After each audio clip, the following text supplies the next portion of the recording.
Well, the CDC is going to give everyone at least one, if not two, additional health screenings to make sure that they are healthy. So far, we're not aware of anyone showing any new symptoms. So they're all going to get transported once they complete those screenings to transportation hubs to help get them to wherever they need to be.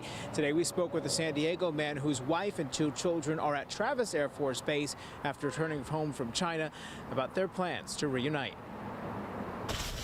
Ken Burnett is getting ready to see his family for the first time in more than a month. He's flying to Sacramento to meet them after they complete a 14-day quarantine. The excitement is building. I got to get the place ready.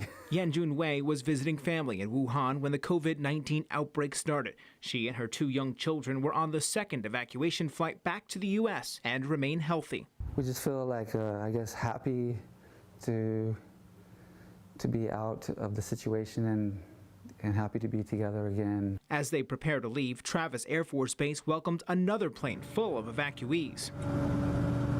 300 Americans were on board the Diamond Princess cruise ship in Tokyo when COVID-19 started spreading rapidly earlier this month. The Japanese government quarantined everyone, but then the U.S. offered Americans charter flights home. Here we go. Cheryl and Paul Molsky jumped at the chance to leave the ship. They'll spend the next 2 weeks in mandatory quarantine. We're exhausted, but we're on the plane, and that's a good feeling.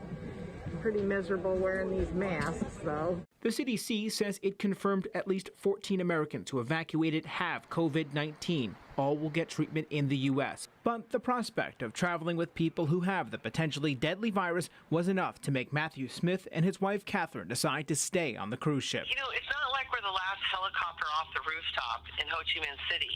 We're here on a boat and we're watching people go away, and people just made different choices about how they want to confront the virus. So far, the U.S. government hasn't indicated if passengers who were on board that ship and decided not to leave on one of those charter flights will face any additional or special quarantines once they eventually return back to the United States.